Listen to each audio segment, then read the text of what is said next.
3, 2, 1, and welcome back to Chasing the Racing, powered by OMG Bennett, and we have the final slot filled, which sounded kind of wrong, I'm not going to lie. But the final slot is being filled by JC Truck and Trailer Rental, Tamworth. You see, I need to get better at this. Anyway, I haven't even introduced the co-hosts here. We have an absent co-host this evening, but the ones who have dedicated themselves to the cause and haven't flaked out due to illness, we have Josh Corner and Joe Ackroyd. Let's just lay in the Christian in a little bit. He's a total flaker. I don't think I can, actually. I think Oh, shut up, you soft shite. Get on with it. He actually must be dying. Because I've seen him ride motorbikes with broken collarbones. He must genuinely have the worst case of man flu. I actually think we should probably FaceTime Nicola. No, I'm not even doing that. If that's the case. Well, this is proof of how much kids ruin your life. Because they just bring back these horrific tropical diseases from nursery, and it's put one of our fellow co-hosts in bed. I'm going to put it out there that he was frightened that I was going to be quicker than him on the cycling tomorrow. So he's backed out of it so that he could get out. I think that's all our listeners are now doing the sign, going, shut up, Josh, whatever. You're not going to out. There's no way you're going to out-pedal him. Not a hope in hell. But but all joking aside, you are 100% right. The boy is fit as a fiddle. So he must be dying. He's written off. He's written off if he's not here. I feel like we could really enjoy it. By the way, we're on strict timetable here of 10 minutes. The show's going to last 10 minutes because Grace, God love her, is going to be editing this on New Year's Eve. Yeah, so then it's going to go out on New Year's Eve. So I think it's nice to get a podcast so close to timetable. Not for poor Grace, God love her, but it's really nice to get it so we're up to date with the crack. But unfortunately, race season's not on and the crack is very minimal. It's just a long old winter, isn't it? It's just shit weather. It's pissing down. It's dark at 4 o'clock. Nobody's able to have a bit of crack with the bikes. It's hard, isn't it? I tell you what, though, I'm going to chuck Josh straight under the bus. And he came up with a very, very good question, and I'm going to bring it up. Do you miss racing at the moment? You know what I mean? I'm getting to that point where I'm ready for to start seeing a bit happening. I like this. I want to start seeing when I'm at work. I want to start seeing the testing pictures and getting the jealous feeling of everybody else. You know what I mean? So I'm about ready for that. Are you struggling with it, or is it the pre-season terrassing around, trying to finalise things, get yourself in a good position? It's all that. It's stress, isn't it? But I remember Chrissy when we first started this show, and I remember him sitting opposite, and this was when we did we did the show first of all in my sister's living room.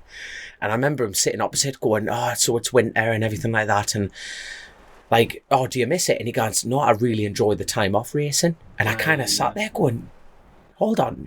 And at that point, he was chasing for the championship in Stock 1000. And I'm going, what? Yeah, I was totally blown away with the fact that he was he appreciated the downtime. And to be honest with you, I can see more and more into his mindset of that. It doesn't mean he's less competitive, but it's almost like taking not a step back, like a run up.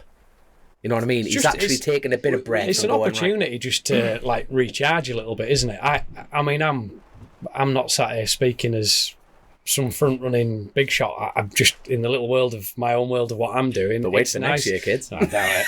But it is nice. I've started, I'm 34 now, so I've been doing it a while, and it's nice to have a winter. You do sort of get to the end of the year and you think, it's nice just to not have to be committed to something every single weekend, and then every day in between the weekends, panicking to get everything ready for the next thing, and then squeezing in your training and a bit of family time. And it's hard, so it is nice to get to winter, I think, and not, you can just put a sheet over the bike and forget about it, can't you, basically? And just have a... Well, it doesn't matter. You've got however many months off. No one does anything. And then 2 weeks before the start of the season, but not everybody does that. But it feels like that sometimes, doesn't it? It does feel a bit like it doesn't matter how long the winter is. There's always something to be doing. And then it doesn't matter how much you've done over winter. 3 weeks before the first round or the first test, everyone will be like, shit. But are you sorted for next year? Have you got things sorted, whether you wanted to talk about it or not? Mate, I can't even grow a full eyebrow, never mind sort me next season out. I can't, mate, it's an absolute nightmare. I can't even do that anymore. It's terrible. It's grow a hell of a moustache, though. You know what I mean? It is funny, though, because when we were all together for a little get-together at Christmas, and it was nice having everybody's other halves there and stuff. And go on, it just makes me laugh because it doesn't matter. Like I'm self-employed, so is Joe, and like I'm gonna have to go back to a question I came up with just beforehand, but it's kind of like the self-employed Christmas do. But even when we go to big Christmas do's, there's always kind of an unwritten rule: no one talk about shop, no one allowed to talk about work. We're here for socialising. Doesn't matter what Christmas do, doesn't matter what trade, across the country, across the world. Gut full of work, nobody talks about it. Mate, within 5 minutes, one beer's down and everyone's going... But my question beforehand is, you two, to be blunt, have actually turned it, motorcycle racing, into a career. You're working with Dubai, you've worked with Triumph, you're working with Norton. So arguably you two... I don't mean to sicken your shit here, but like, you can't really switch off. No, you're surrounded by it all the time, aren't you? You are. But it's different because it's not racing, and there isn't the stress that goes with it with racing, and there isn't the expectation because there isn't the time for, racing is the stress is all piled into that time when you're preparing and you're on the bike, where I think for me, it is for me with the bikes, it's the work is... Yeah, but what is it? It's a bit more of a way of life, isn't it? That's exactly right. We were just talking about this the other day about it's just a different thing. And actually, this morning went to visit my parents, and they were saying, "So do you like your new job? Because it is a change." And I was like, "Well, actually, for the first time ever, I feel like I'm just doing the thing I should be doing," and. Yeah, there's lots of things because they've just seen us be like stressed out about a lot of different things related to it. But that's just goes with any job. But I'm like, they've sort of said to me that they like the fact that I'm doing that now. So from being like 6 years old, all we ever did together was race motorbikes.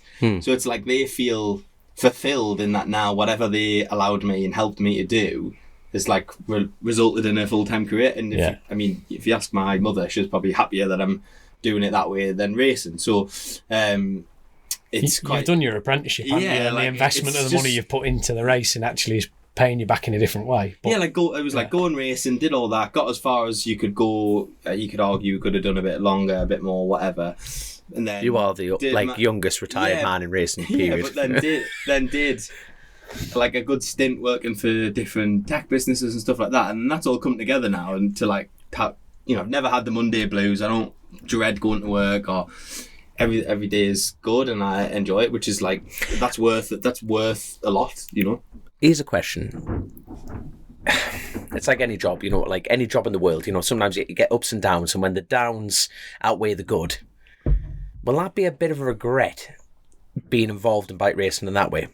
Like in the it's always a risk, if you turn your passion, not a hobby, but your passion and your love into a career, and into a job, there's always a risk it's going to become a job. And Christian said, and even Nicola said, didn't she, when we went out for to eat, it changed from going to a race meeting for it to be a weekend of crack and enjoying herself to the dynamic of it's changed now. It's become an expectation, and the stress and the pressure, and it's actually a way of paying the bills now. So it does change, but I don't know. What makes, in your opinion, if you could label it, what makes racing stressful? Now, from the outside looking in, it's like, especially, people listen to this, the bike fans, and it's the world's best sport, period. Football's forget. Anyway, I didn't finish that. I didn't get in trouble. Kind of that slipped out the woodsman in me there. I do apologise. But, you know what I'm getting at? Yeah. At what point does racing become stressful? I've got a stupid answer for that. Oh, go on then. Not a stupid answer, but it's like, it's expectation. You said the word there. That's it. You know what I mean? Problem is, it becomes stressful when you feel like, well, I'm not getting X, I'm not getting Y. And you know what it is? I will only stop racing, beside the obvious of injury, but it's financial. And that's where the stress goes. Yeah. And then for me, it's a bit like the second you go up to a level, you know what you need more of? Money. Yeah. And then you go to the next level, then you go to the next level, then you go to the end. But I don't necessarily agree with that, because I was sat thinking, you could be a millionaire, you'd still be stressed to fuck. because you would have an expectation yourself of where you wanted to be as a result, and you know how stressful it is trying to set a bike up and you can't get the thing working for yourself, or you're not where you know you can be, or you're not riding in the position that you know you're capable of running with certain people, or the opportunities aren't coming to you, all the money in the world. It's not always about money. A team's got to want to have you in there. And so you could be sat there with millions in the bank and you go, well, I just want an opportunity with you guys, with you people around me, and to be able to represent your team and be wearing those leathers with that team on it.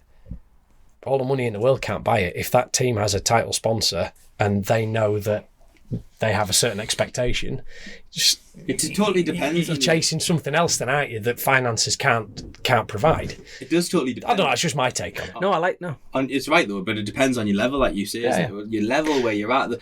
There's a million different reasons to make bike racing stressful, and it's personal, isn't it? Yeah, 100%. Just even getting there, it's not simple. It's not like going to play a football. You can play local and stuff. It's difficult to put the thing together. We know that, but if I tell you what, the best for me, if I could go back to when I was riding 125s, and me and my dad used to go in a van, and we just did what we could afford to do. We probably couldn't, right? But we just did what we thought was right. There was like a sweet spot of about a season where I was just like, if I could do this for the rest of my life, it would be amazing. Super teens for me. But then it just exactly that. The year after that, transit van, caravan. Let's put that in the rough numbers. You know, both your timeline. Was that 2 years in, 3 years in, 4 years in? I feel like I'm playing a game show here.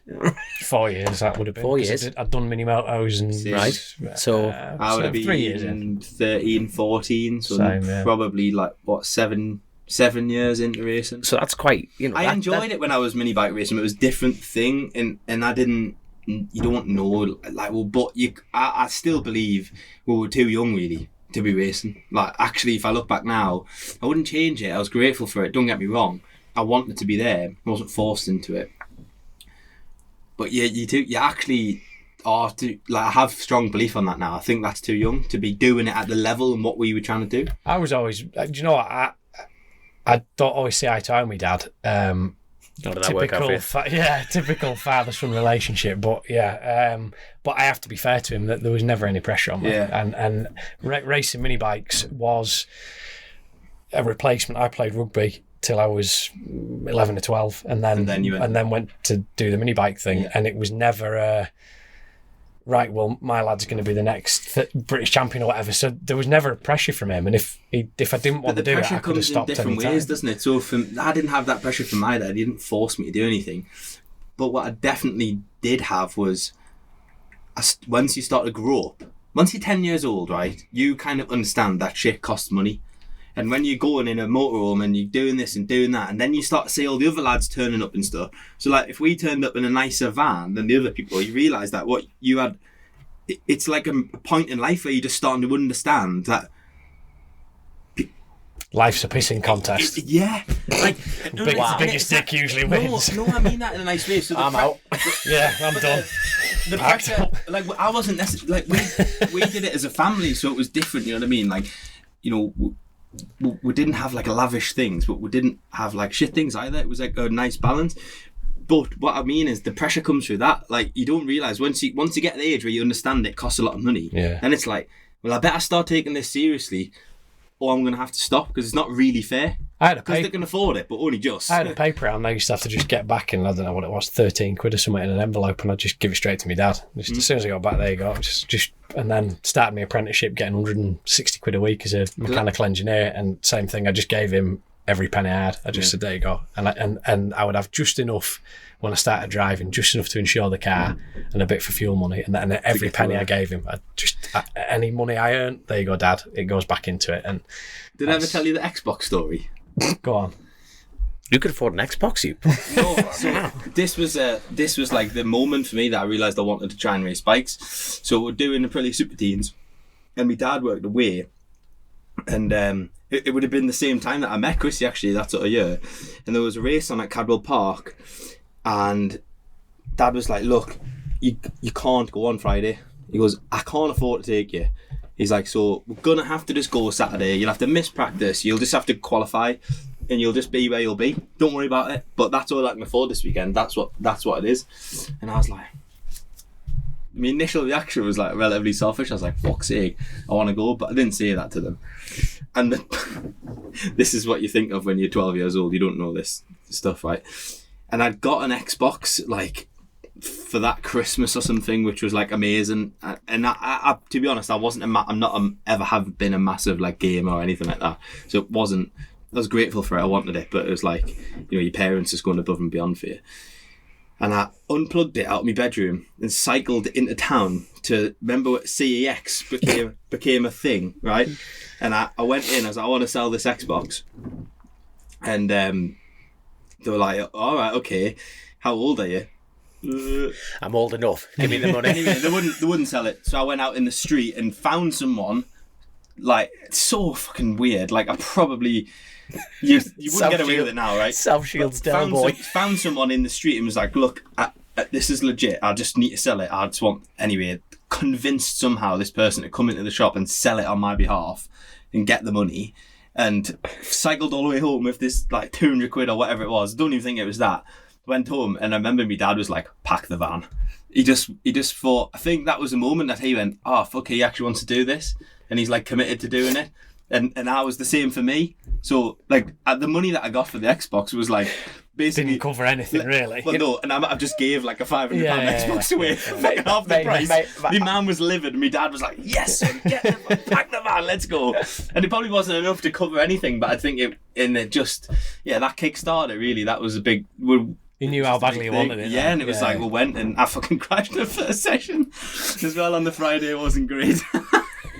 So anyway, Xbox money was well out the window at that point. Yeah, it was. But I loved it. I remember just loving it. We had a transit van that had been converted to like a little camper, and we used to have little pop-up awning on the side, and just, you know, Aprilia Super Team bike, and just rocked up. And we did club meetings whenever we could, really, and just good old days. Went to Mallory Park in that van. I'll never forget going before it was converted, first round of the season, and it was fucking freezing, and we just had a mattress in the back of the van and the bike, and I'll just never ever forget this moment, sitting in the back of that van with me dad, being like, you all right? Are you happy? I was like, yeah, I'm buzzing. Fucking bike's there. We had us sleeping on the floor. He was getting out and doing the bike in the morning for us and stuff, and we had a guy a mate of his from, you know, who he's still mates with now, from home visiting, and he rang and he's like, I'm 20 minutes away, can you pop up with the tickets? Dad was like, yeah, I'll run up. And I was like, I'll come with you, we've got time. So gets to like the bridge to go over the track, and I was like, Dad, I'm going to go back and get ready, I'm just worried I'm not going to be ready in time. Yeah, right, well there's the key for the bike, warm it up. So I runs back to the van, got to the van, no key. I was like, fuck, I've dropped the key. So I'm running around, can't find it anyway. Dad got back, I'm crying my eyes out. He's like, don't worry, just get ready. And his mate who came, I won't mention any names, dodgy bastard.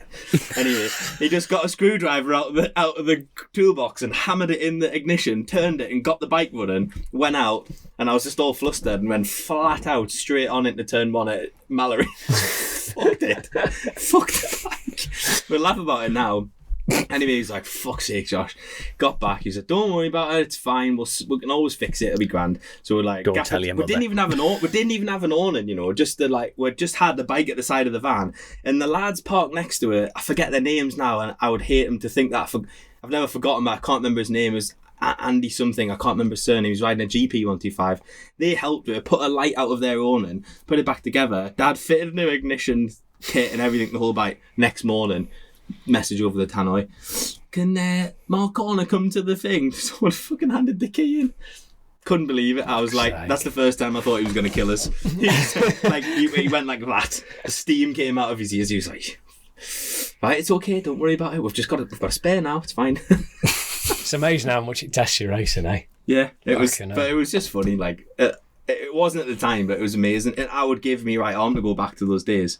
But when do you think it when you go to BSB? I think, because the level just goes up. We finished Super Teens and then went into GP bikes and into 125s, and at that point it just changes. The level of what you're surrounded by, the fact that the spec of the bikes can be so different, or back in the day they were, there was KRP and Steve Patrickson and Pete Banks, and there were big names doing the class, and big names running the teams, and there was a lot of money going into 125. The Lowe's brothers were in it. UK One, do you remember them?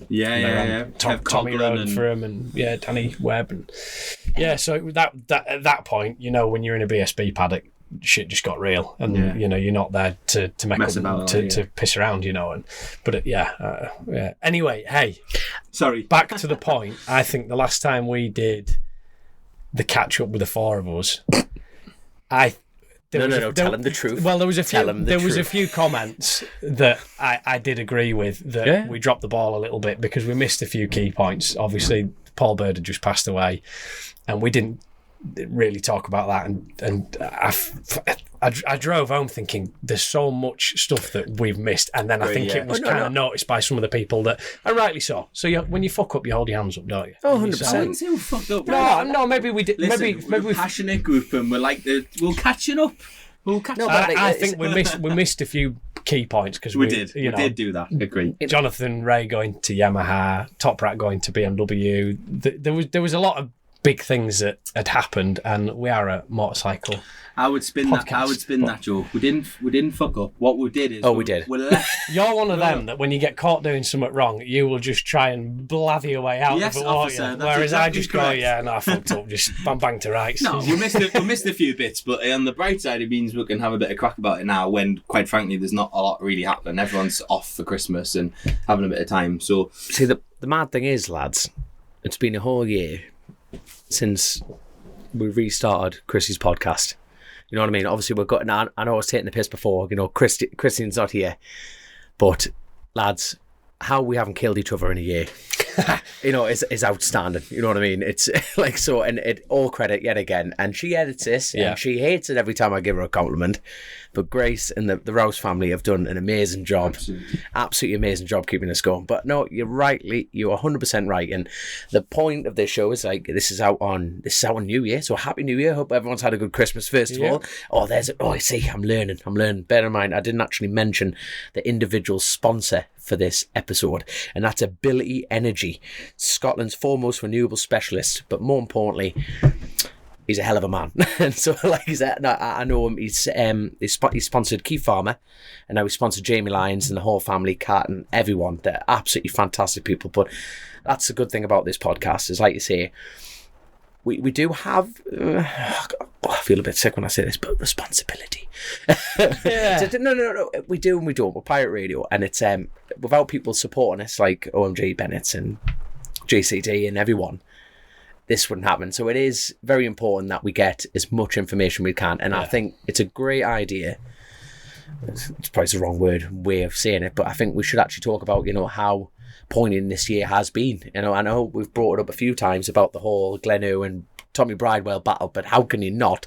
It's been unbelievable news, but I think it's been very important how good that has been for Paul Bird's memory. The fact that they've won the championship, we lost Paul Bird. Yeah, I think feels a bit surreal still, doesn't it? Yeah, because Birdie's such a huge part. For me, everyone's got a Birdie memory, whether it was of Paul himself or the team or one of his riders, or an era that was particularly poignant for them. Or for me, Sean Emmett Monster Mob years was the years in BSB when I always sort of think about that's always sticks in my head, and then the domination when Shaky then went to Monster Mob, and there you go. So, for the Spotify listeners on this, I'm holding up Grace's calendar that she's been doing with riding graphics. Yeah. And, when, Paul, that's terrible. I can't remember which episode he was on with his son. But it's he was talking about how he's got Sean Emmett's lid up in his shitter. So every time he takes a shit, he can just look at that and reminds him of it. But obviously, that's the November element. But please buy a calendar for Grace, because she beats me if I don't pronounce these and announce these even. We'll have a proper look through that in a bit, because I've not seen that. Oh, it is good crack, but it is. But like you say, it's But it leaves it leaves a massive hole in the sport. He's been a huge part of a lot of top racers' journeys there. I remember going back to the Minimoto days when he was a big sponsor of Scott Redding's. Yeah, And Scott Redding used to have the Monster Mob, little Monster Mob, 7.5 tonner, you know, and the bike was all done out in the Monster Mob. And, you know, Paul was a big help for Scott. And I'm sure there's a million other people that could say, you know, their stories. And obviously John started his journey with Paul as well. And you just think, what a fucking gaping hole gets left in our sport. There's so many top riders, actually. Like, I'm quite into reading people's books. Biographies, autobiographies. There's a name. That couldn't get me words out. Yeah. Thanks, Dominic. Yes, I know what books are. Books. It's the amount of Baileys is in that coffee. Your head's gone. It's Christmas time.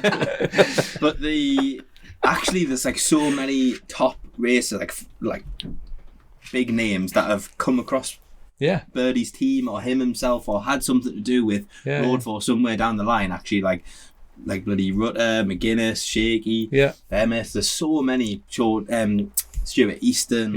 There's so many lads that were made their careers. Really, it was just part. It was part of the furniture, wasn't it? Having Paul's team in whatever context that team were in there. Yeah.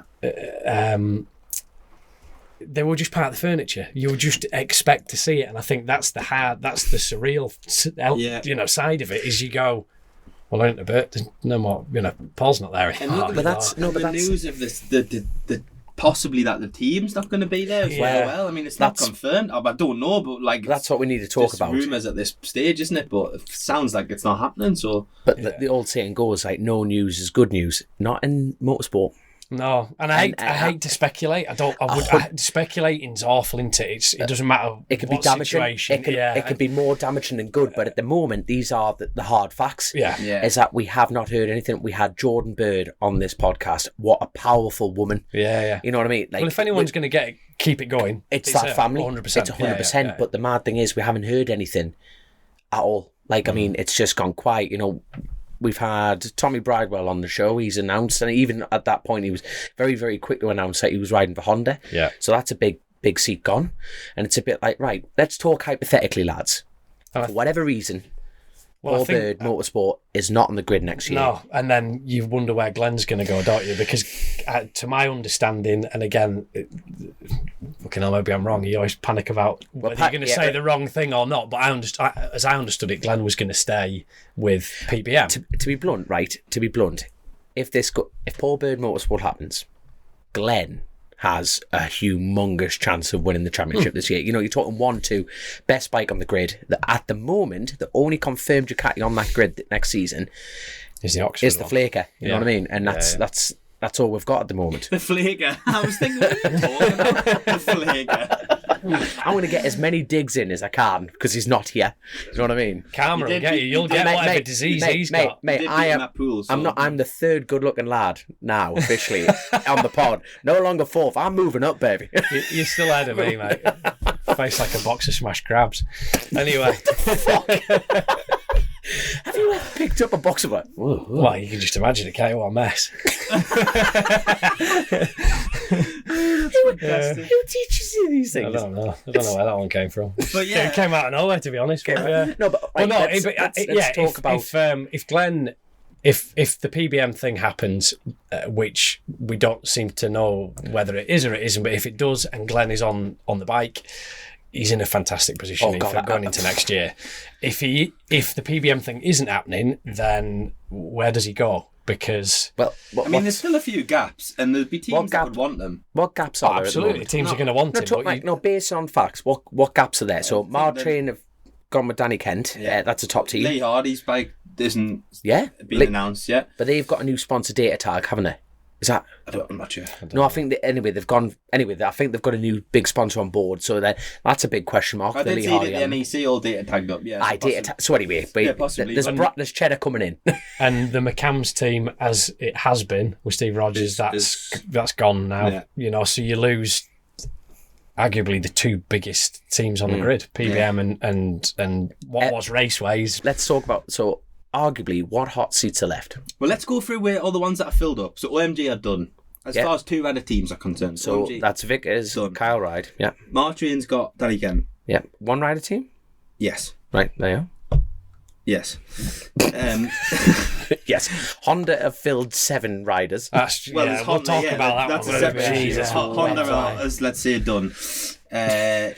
Torque Honda done. Yeah, With Jack Charlie Nesbitt, who was Nesbitt. 100% my outside, which is wrong. You can't have an outside bet, but I really want Charlie to win. Yeah, I think I he's just got the like making Charlie. He's done his apprenticeship, hasn't he, this year? You know, he's done his apprenticeship He's and just- he's and he's started won. to, yeah. Did he win a race this year? Fuchs, didn't he? No, Podiumed. Podium. Anyway, his front seat of his track, a little bit of a humble brag on the way home. Nice day at Thuxton, and his passenger seat's full of trophies. Like, wang it. No, You'll love that he one. did the job this year, didn't he? He did, The Milwaukee Taz team. Now, That's is Davey going there, or is Davey not going there, the thing is, right, or staying history. there? We're talking about history of a team at the moment. Now, you can only guess of what their past was. Davey is there, and he'll hate me saying this, but he's their roads rider, who was a very fast superbike rider. I'm not taking that away from him, but his number one priority for the task team, from me looking in, he's their number one roads rider. But if they're going to, So there's in my mind, they have ran, but they ran Sealy and Stock 1000 last year. They had Buchan. Was that this year? no, Buchan's going there. No, Buchan's left. He's going Buchan to Dow. went. He went to Dow. Yeah, he's Sorry, Dow. you're right, No, yeah. so it's like, and then you think you had, and who was there? See, then they've had Hutchie.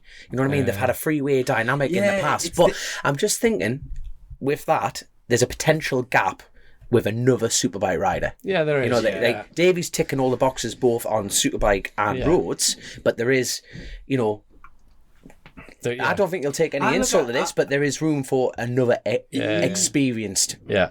you know, an experienced Yeah. superbike rider. I would, Which- I would say that Davey ticks. I think Davey. I would categorise Davey in the same way you would categorise Hickman. He can be quick at BSB and quick on the roads. He's British, won it's a national championship, but he won Stock 1000 like quite convincingly. Oh no, we're not. I'm not saying anything about Davey's right, but like FHO has Hickman and Brooksy, for the roads. Yeah, but that's down to the fact that it's 2-rider team. So my point with the TAS team is, in the past they've ran one super sport bike and one superbike. Or one Stock 1000, one like this year. They only run one superbike this year. So maybe that's what they'll do again. But as it stands, you would think, if they announced they're going to run another superbike, you would be like, yeah, okay. That makes sense. That's definitely a question. And I did think that maybe if Glenn Irwin was available, That would be where his ass is going to it end would. up. It would certainly be a reason. If you were a team and you needed to run a competitive superbike, and the person who finished second in the championship's available, You would find a way of it might making convince. that happen. It might convince you. Yeah. So there's that. But I always think the FHO and the Hickey thing, that team's built. Pete doesn't ride for FHO, does he? Pete is FHO. That team is his. You know, I always think that it was definitely spawned out of his. Yeah, team well, before, it was the wasn't it? Smiths thing, and then he took that over, and then him and Faye have sort of been able to bring that powerhouse together. You know, it works. Yeah. Isn't it? So I always think with that team, it's because I would think Hickey can probably make the decision on who his teammate's going to be. And it's probably the only team on the grid where one of the riders is probably on the contract for their fellow teammate. You know, Possibly, so I tell you what, there's because another thing for Taskmind. Now, I know Glenn, I'm pulling this out my arse, like everything I've done on this show for the past few years, but pulling this one out my arse. But has Glenn openly said he will not go back to the TT? He hasn't, has he? I don't know. I don't know. No. It's not like a glued in thing. Now, bear in mind, Glenn, Tass, Davey, it's another. I think he's probably more.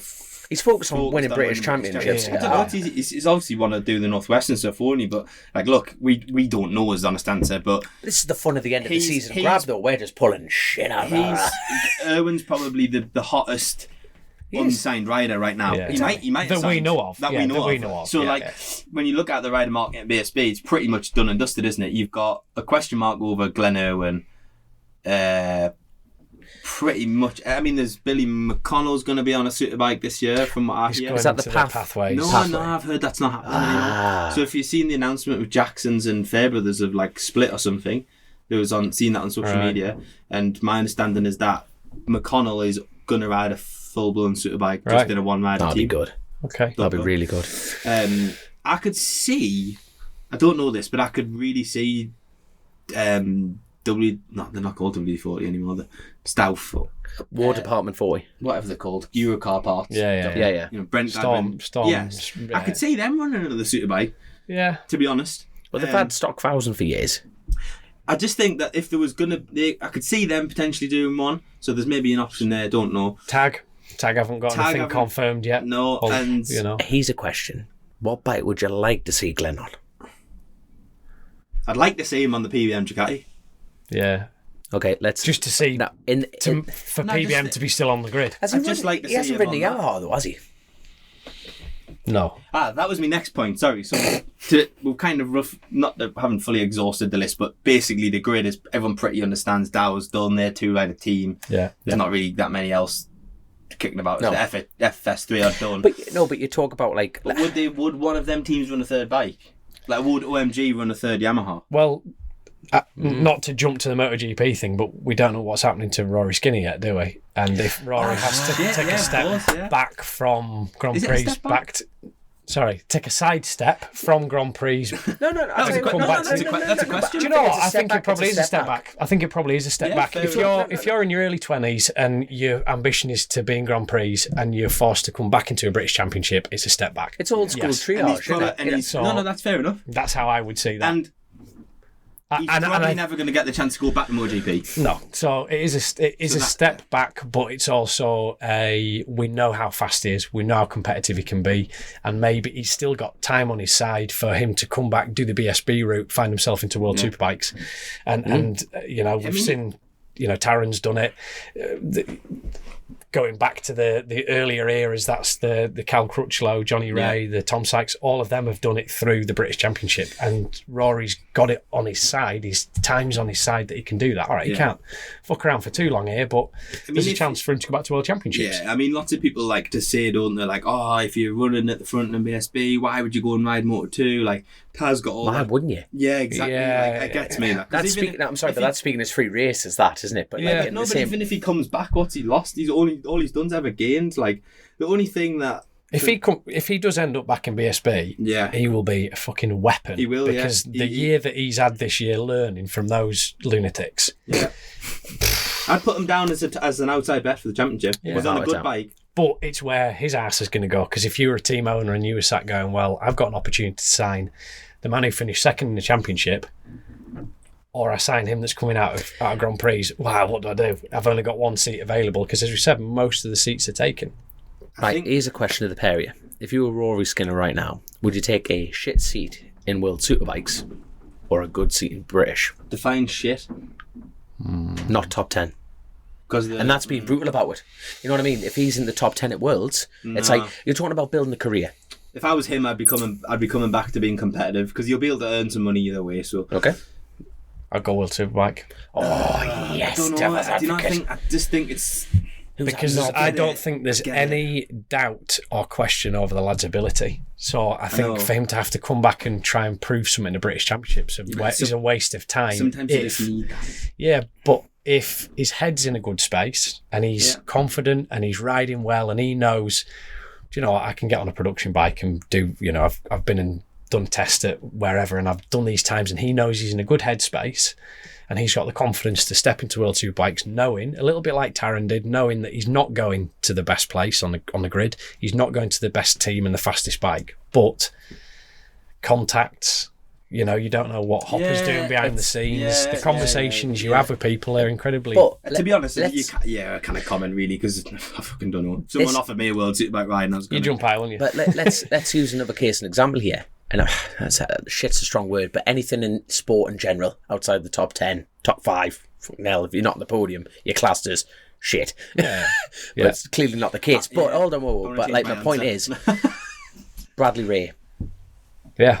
He's on a bike. He's fucking riding a thing. He is, but it's a he bike. had a few good results. Oh no, this year. no! I'm not taking that away from him. I think, you know, but you're talking about, he is not on the Ducati of, what's the short Spaniard fella name called? Yeah, Bautista. That's him. Thank you. He's not like, you know what I mean. It's not like if you put Rory Skinner on that Ducati, the world's on him, he should win. No, but then you think Bradley Ray, he would do the same. You know, it's that kind of dynamic. But you know what I'm getting at. Do you know Bradley Ray is doing what, in theory, Rory could go and do. Do you know, I also think we and I only say this as someone who's been fortunate enough to, with the World Endurance thing, sample the racing outside of the British Championship. We get so suckered into BSB being the be-all and end-all of where you need to be to earn a living, to be noticed, to live the dream.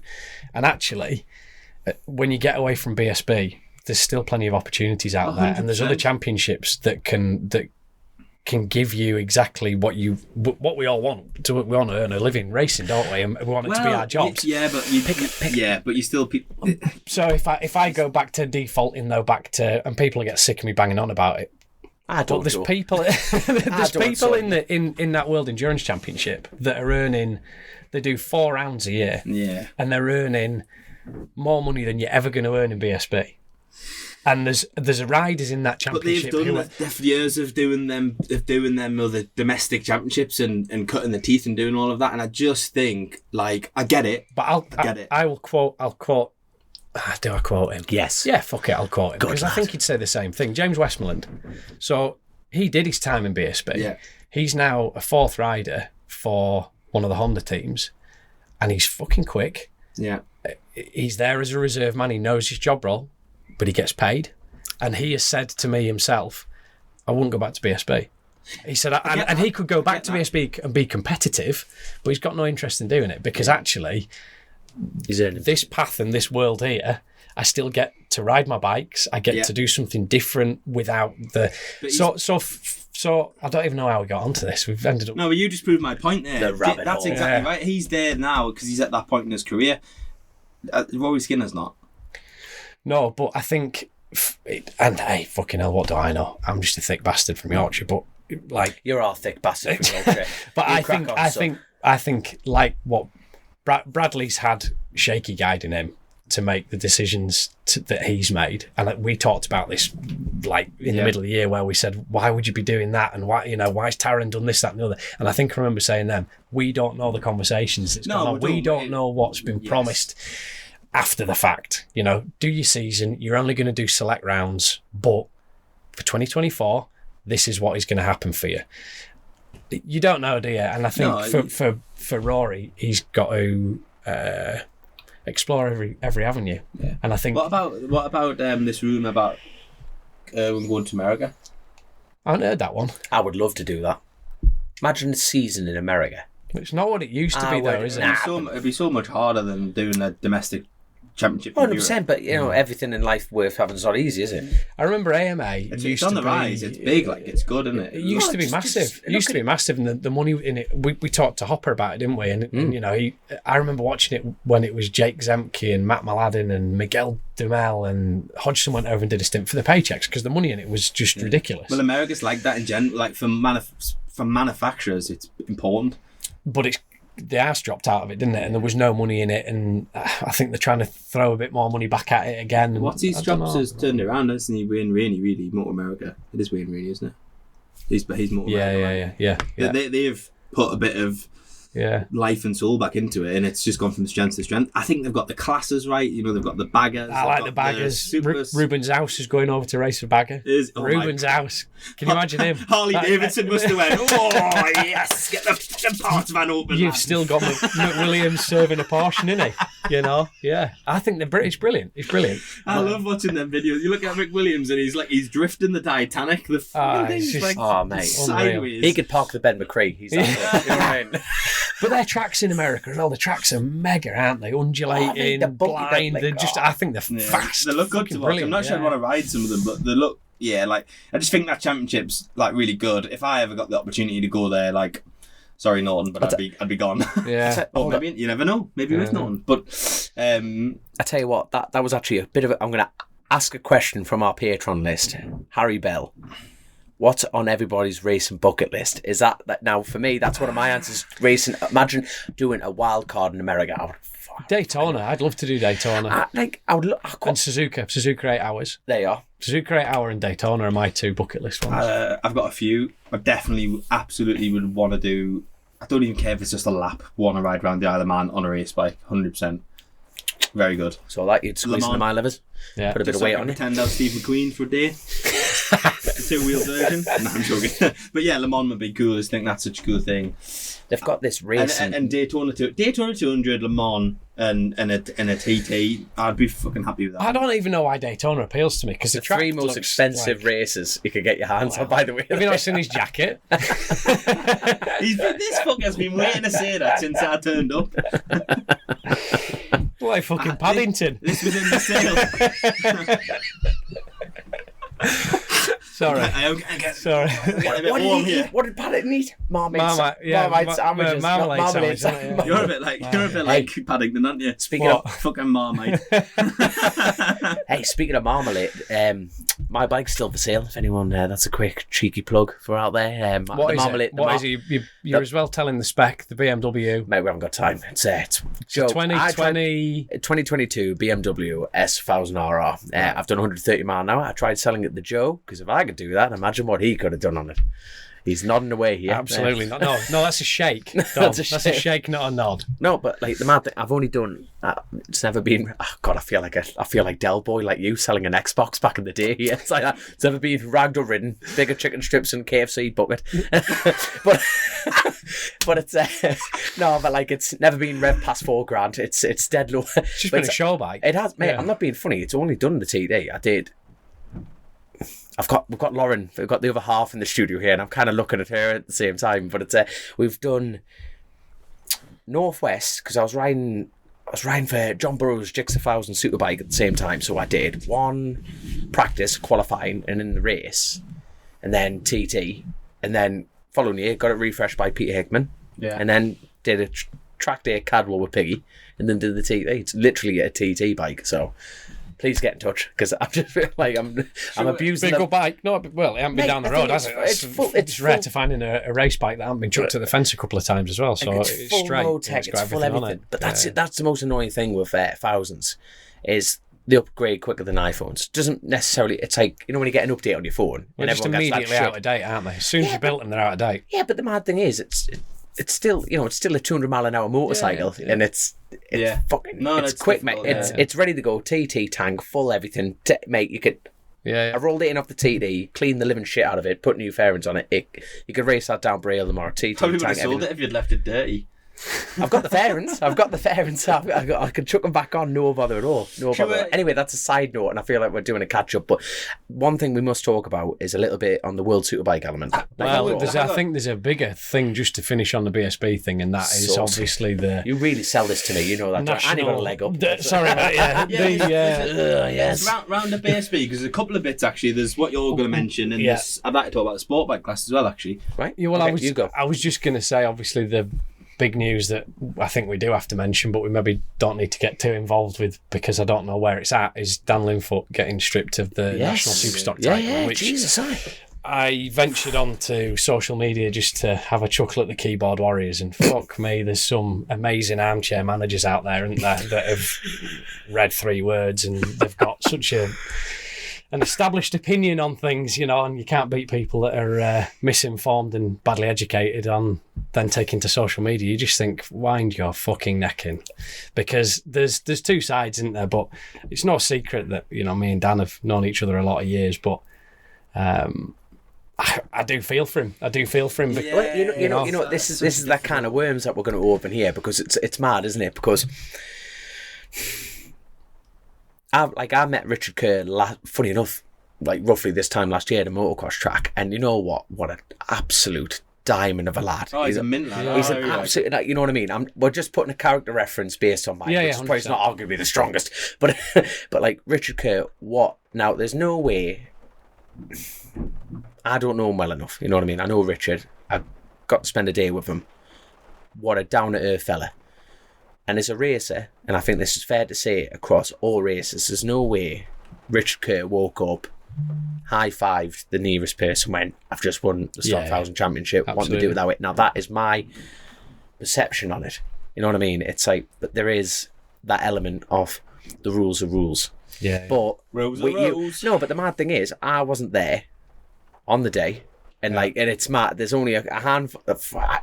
This is the kind of worms that we've opened. My understanding, just because I'm gonna try not to go too far into it because I don't want to be misquoted or I don't want to say something that is factually incorrect. But there was a lot of the whole thing is around a particular hole that was in the master cylinder on the front brake. Right. And there was also the things that I saw when I'm talking about people being misinformed and badly educated was on the matter was that people were commenting on what this hole was and that it was of some sort of performance advantage. The hole in the top of the master cylinder was so that, some brake setups run a little aluminium bracket for you to put your brake reservoir on. Mm-hmm. And the aluminium bracket mounts into the top of the master cylinder rather than fixing to the top of the yoke. That's what the hole was. That's what that hole, this right. 6 mil hole in the top of the master cylinder, that's what the hole in question was about. But it unravelled into being so much more to create the investigation that created the Okay, if that's what the hole was for, to make the reservoir element. But it's still a standard part, though, I believe. It's still a standard part, but and the piston inside was the same size as... The argument is it's not a homologated part, but... Why is it not? No. Let's talk about, you're talking about education. This is a good opportunity to educate. How could people perceive it? What could you... As a cheating element, not this one, as a cheating element. What could you do to a master cylinder that make it? When you buy a Honda CBR 1000 RR SP1 or whatever that's exact name of that, when you buy that bike, it should come with a front master cylinder brake setup without a hole in it, apparently. Okay. However, Dan and his team were able to find images of Marc Marquez riding the Honda with the hole in the master cylinder. Okay. There were brochures with pictures of a Honda with a hole in it, with same hole in it. Maybe it just was on a different year one or something. Exactly. Yeah. So all of these, I don't fully understand the decision because apparently there was a report done by Brembo, an independent report was done where the brake, the master cylinder was stripped down, measured, inspected, and it was confirmed that it is exactly the same bore and diameter. Apologies on that. Massively dropped the ball there. Didn't put the new batteries in. The budgets are tight. But we were talking about... Well, I'm looking at you blankly here. Yeah, we were saying that the master cylinder in question had been stripped down and been inspected and was confirmed that it was exactly the same as any other of the master cylinders that was deemed to be the correct one. Yeah. So there was no performance advantage and all the rest of it. To be honest with you, I don't want to go any deeper into it. But at the moment, you just it's been announced. My last question on this subject is: could that be recontested, or is that official? Drawn a line. Because it was named. I don't know. Because Dan. The honest answer. No, me. This is the speculation element. I'm not aware. I mean, there will have. I'm sure it happened. But I'm not aware of any technical infringements that have affected the championship after the championship. I'm sure it will have happened. Someone will know somewhere, but I can't remember in my lifetime. So it's a real strange one, and I feel for both people because Richard Kerr wouldn't want to win a championship like that, and Dan certainly doesn't want to lose one like that. Yeah. My technical understanding of it is don't know. Someone somewhere who's supposed to know has deemed it to be against the rules. It is, it sounds harsh, but it's just one of those really shitty situations, isn't it? I think what's sad is that team, Optimum Bikes team, that's it. Now they're going to fold. They're not going to go again. Yeah, so he's going to shutting up shop. And that's privately funded. Ian Wright from Optimum set the team up because he wanted to race in BSB, and that was one of his bucket list things. And Dan said that the two of them are business partners, and Dan said, I'll come in and I'll ride for you, and hopefully we can get a result, and it builds the profile of the team, and you can go on to bigger and better things. And they've decided that, if they feel it was such an unjust decision that they've decided that that's it for racing. Then you know what? With this happened, the fact that it's happened now, you know what I mean? How do I put this? Will it tighten up the ship? Yeah, in everything. I think they've potentially been made an example of. Well, You know, we're not going to tolerate it. We're not going to tolerate if these are the rules, and if you don't abide to the fucking word, to the letter of the rules, then... I mean, what's frustrating is does that make it after the season, like, at the last round, like, it would have running them all year. But this is the problem. This is when the kind of worms element again. You know what I mean? You're thinking, oh God, this and this and that, and it doesn't matter if you're from club level track day all the way up to MotoGP. There's always going to be that word, cheat. Chuck round. No, it is. You know what I mean? It's like, oh, you're doing aerodynamics and this and that, and like wing angles and shit. People are always going to pick at something. Yeah. But using this. The stock classes are different. They need to be held accountable. That is for certain. Yeah. It is. Like I say, I don't know, and I definitely don't want to get into the detail. But it's frustrating if they'd run it at other rounds and then they let it go through, and then it's like, oh, now we're going to pull you up on it, and not only pull you up on it, but strip you of your championship. Yeah, but you've set a precedent by letting it go through the other rounds, haven't you? It's okay for it to be that round. I don't know. I really don't know. Well, there was a big thing as well that Kerr had run different discs earlier on in the year for 4 rounds, and nothing happened with that. So becomes a cat fight, doesn't it? Yeah, and it's like fucking hell. So either BSB need to, and maybe this is what is needed. This is the catalyst to turn things to push a more stringent. I think that I don't know, but policing of things.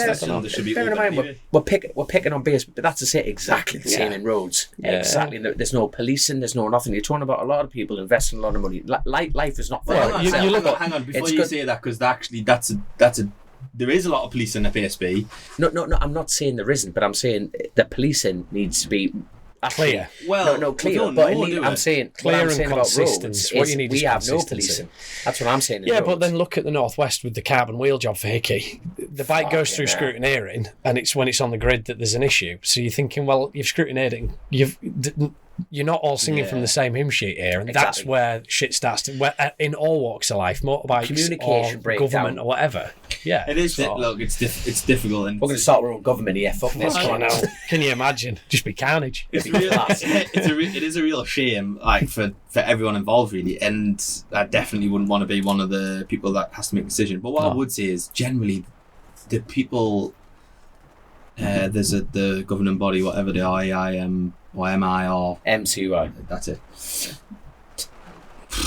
Like, they must have some reason to have done something. Yeah.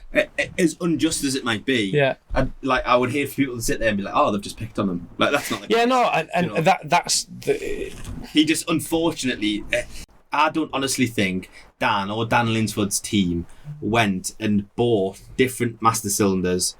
No, because they thought they were better. I think there's just been a bit of a. There's a Brembo report to back that up. So anyway, I think, we let's. Oh, on the Honda thing. Rules are rules. Honda thing. How many riders in Honda this year? Yeah, that's probably there's a couple of bits on BSB. For TT and for BSB, I saw a picture the other day. So they've got Jack going into Supersport with them. They've got Nathan, Dean, and John for the roads. Yep. And then they've got Andy and Tommy for BSB. And then 7 riders. And also they've got Franco Bourne on. Now is he full superbike? He's not. It's not. No. But he's no Honda. Like, so he did ride for Honda, yeah. But then they've taken him under his wing, so there is Honda support for Franco, which is brilliant. But I mean, in the official Honda colours, but even so, there's six. There's 7 of them. Yeah. Hold on, 7 official. There's 3. There's 3 for Honors. 3 for road. It's 7 including Franco, but Franco was under the banner of Honda, which is good, because we need Northeast hopes. We need Northeast hopes. Yeah, I think it's more good. Like, it's great that they're sticking. They want to be involved with Franco still, but it's good for that team, really. Yeah, the team are going to get some help, and they'll probably get access to data or something. I don't know. Well, I think arguably, out of all of that, the thing is, there's a lot of chiefs in a tribe, and each rider feels like a chief, don't it? No, but you think arguably, from the outside looking in, Franco's team, it's his right bunch of people around him. Exactly. I was just going to say that you might find he outperforms what he did on the factory Honda. Yeah. Because because he's probably just a bit more settled and there's less pressure. Absolutely, he couldn't have done anything other but to take that Honda ride, and he didn't disgrace himself. I don't think. Well, he did that. Remember the Silverstone win at the beginning of the year. Yeah. Everyone went nuts over Kicked that. the saloon doors in there, didn't he? Just fucking firing shots off in the air. Yeah, No, it's factory, wasn't it? Yeah. No, but Chrissy's a big fan of him. You know what I mean? And a big fan of him. And Yeah, it's like he can ride a motorbike for certain. 100%. But yeah, I don't. Honda are stretched. From the outside looking in, hey? Outside looking in? I can't agree with that. Sorry. Love it, I've mate. heard so many people say, "Ooh, disaster waiting to happen." This is fucking Honda. I didn't say that. I did not say that. I never said said I never said you did. I don't agree with that then. But You two are going to I'm put your saying the word. tampons in and stop fucking decorating. Jesus Christ. You've been on fucking Get Loose your, Women. yeah, get yours out and enjoy the practice. No, I just think I'm going to turn Joe down. yeah, just mute that fucking Yorkshire over there. I think Honda wouldn't do it if they couldn't do it. This is Honda you're talking about at the end of the day. They don't have any big title sponsors. It's all Honda. They've basically signed a potential winner for every category they're entering. In my opinion, I agree with that, and I think with the new 600 coming back in as well, they're obviously wanting to make a bit of a statement there and putting Jack on it. Do you know what it is actually? I look at it and lots of people's reactions online are like, "Ooh, too much, took on too much." Yeah, it's a lot of work, but they're not stupid. I look at it and think, "Holy fuck." Yeah. There's something we don't know here, because they've just signed Jack Kennedy, most successful British supersport rider of all time. Yeah. Going to do that. He's going to be up the front. There's actually British supersport is looking as competitive as it ever has for a long time. New rules making it better. They aren't going to put out a load of shit, are they? No. When it's Honda, because this is Honda. This is clean cut. If they can't provide a professional, well-oiled machine that's all structured, they wouldn't have done. I don't think they would do it. No, I agree with that statement, but I'm still going to use the word stretched. You know what I mean? I think they've got a lot on. It's going to work. They've got a lot on. It's a lot of I'm just thinking that it's a lot. They'll be busy. No, we're talking about the odd beginning of this conversation was like, oh, well, they've run a third bike. Yeah. Honda have got I'll run 6. seven yet again, including that. That's 7. I just think But they must have the resources to do it. Otherwise, they wouldn't be doing it, would they? So you got to remember as well. I don't know if this is a factor or not. Genuinely don't know this, but it had occurred to me the other day. If PBM aren't going to run, there's a 2-man squad sat there who are going to need jobs. Yeah. If I was Honda, I'd be like, boys, it's happening. I would saying it. I don't know, but listen, they'll staff it, they'll do it, whatever. Let's hope PBM are on the grid. I would really love to see that. I would, but you've got someone who can win in Superbike. Andy Irwin can win Superbike races. He's just had a bit of a shit run because of injury and whatnot. And I think, do you know what? I'm actually excited to see Dean Harrison. I am. On something different, out of his comfort zone. Yeah. I think the Honda's a better bike than the Kawasaki as well, in all areas. I don't think there was another second in that Kawasaki. Dean rode that thing. No, on the roads, agree. Yeah, on the road. But on the roads. But I actually think his results in BSB were pretty good. When you look at his short circuit history, fantastic. They're very good. And when he jumped on the Supersport bike, he was in the top 6. He's ridden really well this year. But I mean, for the roads, and let's be honest, that's his. I think that is probably his focus. That's where he started. Do we know? Do we know what Honda's plan is for what they're going to run at the? So is Honda going to run Superbikes, Superstock, and Supersport at the TT? I don't know about Supersport job because they obviously didn't want to do it last year. But if there's a bike there now, and they're going to have the resources to do it, I would be shocked. I would be genuinely shocked if Dean Harrison's not on a Supersport. Well, I know that John's very vocal about needing to be on a Supersport bike. He's always been very vocal about it. And to be honest with you, I think as a class, the Supersport class has gone from being considered to be not less important, but it's. Racing follows the production bike market. And the generally 600s went, big bikes went, and actually what we're seeing now is new generation Supersport is filling the void. It's class, isn't it? Yeah, I honestly think in the next 5 years, the superbike class will have to look dramatically different. Because who's building 1 litre sports bikes? And most of the big capacity bikes on the road now are like above 1 litre, 12, 1300s, and they're like adventure bikes. So we could have a superbike class of baggers, essentially. I'm not saying that's the case, but I don't like the middleweight classes, I think, is probably, if you look at the data, like it's probably the most emerging class out there for manufacturers at the minute. I could see it being. I think this year is exciting. I'm excited to see it. Yeah, I tell you, like even I'm going to dip it back into the roads here for a second because I know it hasn't been announced yet, but there is going to be big changes at the Northwest 200. I've heard that from not the rumour mill, a very, very, very good source. So I'm excited about that. But also, you mean from a rules perspective? Rules perspective, and everything like that. And I'm really looking forward to seeing that happen. And there's also a lot of people changing into the Evo element within the TT element.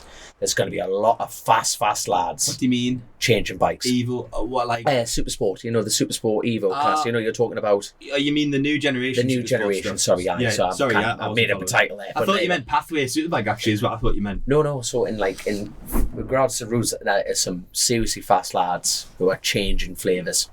Right. And you're thinking this is going to be good. Cool. This is going to be good. You know what I mean? So like you're saying, that is a very good, clear, like foresight into that. It's the fact of like people are almost going, well, superbikes have done their thing. Yeah. Let's take a run up yet again and have a look at it's good to see the TT and stuff following some of the other. It's got to follow the short circuit racing because it makes it more accessible for teams to run other not just riders, but for teams to put bikes out there for good riders to get on. You know yourself, there's. With the greatest respect in the world, there's 3 riders at the TT that top teams want to sign, right? It's Dean Harrison. With the greatest respect, right? If you want to win if I'm a team and I want to win a TT, you've got a choice of 3. Dunlop, Hickey, and Joe. And Michael, and Lauren on the Grom. and Harrison, right? Fair play. They're signed up by the teams. So actually, there's not a wild variety of teams under that are like. I know there's Tycho and Tycho Tass and a few others down all the rest of it, but they're not even going to the TT, are they? From what I hear. Dow out. So they're just not there now. That is actually mind blowing. But this goes back to that conversation that we've had. Connor Cummins is looking for a job. Yeah. Connor Cummins is looking for a job. Padgett's. Yeah. Not running, are they not? Well, there's a big question mark up here. Davey's buggered off. Connor's looking for a job. I think Hutchie will be on that. Yeah. I've seen him on he's been out testing. He was on a track day, in Almeria. He's got a hell of a history with Padgett's. You know, that might just be, come on, let's go for a ride, or is that something in the air? Yeah, you know what I mean. It is interesting. I don't know, but Connor Cummins is a podium he can win, and that's a beautiful. No, but that's the thing about the TT. Yeah, is Connor Cummins is just the bridesmaid, and I think he's just getting fucked off for being the bridesmaid. And you're thinking just one little hiccup. You know, well, he was just 5. He was unlucky this year, wasn't he? He was crook. He was poorly. Yeah, he's a bit filthy with me. Because do you know when we did the who's hot and who's not? Yeah. And I'd said that for me the TT, Connor was the not hot, but I didn't mean it as Connor. Like just nothing worked out. He just had a shit week from being bad hot luck. Flu. But then went out in the senior and did 133 mile an hour. It's obviously come across wrong because that's not how I meant it. But that's how he'd read what I'd said. But as you say, Connor can get on a bike tomorrow and he'll do 133, 134 mile an hour poorly. You know, rip a drip out of his arm and go and do that. Even when we're saying about them 3, listen, I don't know what it takes to go around this, so I can't comment. But when I say those 3, arguably, I mean them 3 were in a class of arrest. Unfortunately, they were. And my point about the rules being followed or similar is that actually might mean that some BSB teams who have a desire to do it can now do it, and other teams within the British paddock who might think, I want to go and put them on. We're just. And let's be honest, the TT organisers are going to encourage that because it looks better for the sport. It looks better in the paddock. It brings more money and it looks the part, doesn't it? And the more class riders you bring in, the better the sport's going to be. And on that subject, actually, I think one of the most exciting things for BSB this year is the sports bike class. And that's essentially going to be what's already at the TT, like, to be honest. Yeah. You know what? It's certainly a variation of it. Can I ask a question? Has anyone seen the regs yet for sports bike class? No. I've I been haven't looked. told some things. You see, but this is the thing. I think there is some regulations out for it, but I haven't seen it. Some regulations. You know what I mean? This like No, I think the BSB regs are out. It must be out by now. Well, this is the thing. My understanding is they're capped at 95 or 96. 97, but you've got to go to approved engine builder. Yeah, There's that's like good. no, which is good. No. I'm not saying any of this in a Because negative they're manner. capable of way more. They're Yeah. capable of over 100. 100%. You've got to cap it. You've got to police it. You've got to do everything in that regard. But in the same breath, to attract people, it's a bit. For example, the F900. Yeah. That was very, very. Mind a few little details, like sorting it, like, you know, what is it, like teething problems. That's in any championship at any point. Yeah. But up to that point, it was like, there's a 12 grand bike. These are your rules. You can't do this. It's built from a manufacturer. But this, you're talking about different manufacturers. There's a lot of things in here, say, and to be blunt, I haven't seen an outright price tag. No, but I don't think it's about price. No. But if you're trying to attract people into a thing, it's a bit like, well, hold on, what's the price tag here? No, but I think the bikes are what they are. Joe's itching, yeah, No. I'm just taking it all in as a viewer. The bikes are. I mean, I've ridden one of the what will be one of the front running R7s, and I know I'm not going to say who it is, but I know for a fact there's a proper doer riding it as well.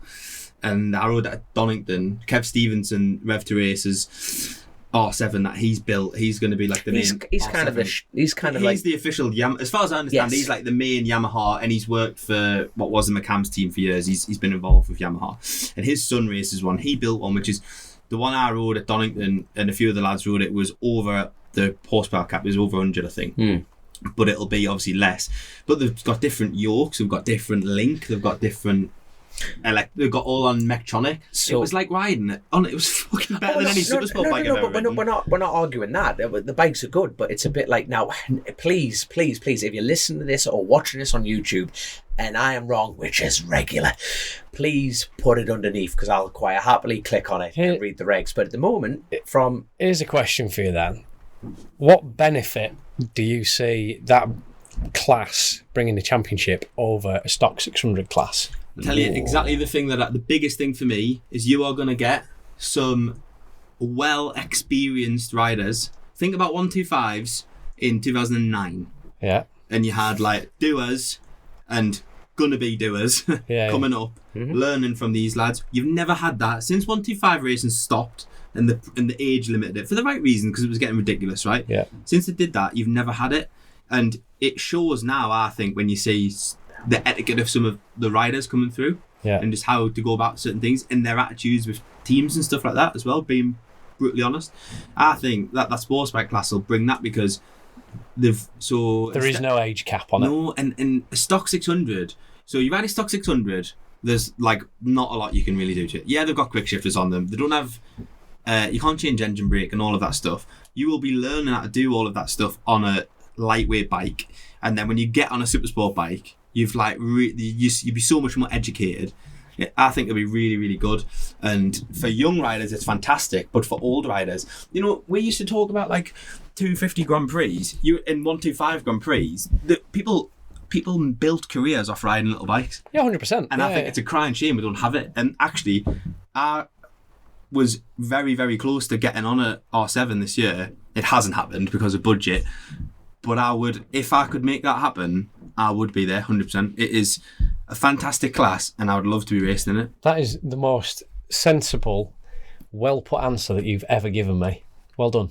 With that coach in a future in politics, I'm telling you now. No, just fair point. Fair point on all of it. I'll send you the videos that like the things just fucking. I was blown away at how. I mean, it's been a few years since I rode a super sport bike, but the fucking thing was beautiful. Do you know all I hope is that it's the regulations are written in a way where we can see multiple manufacturers battling, because I don't worry about that. I honestly think they'll do that. I hope they do, because I think as a spectacle, it's always nice. No. Right. This is a good thing about Lauren sitting in on the show is we have the regulations, and so I apologise for the last 10 minutes there of having a rant, but there's still not a price cap on it.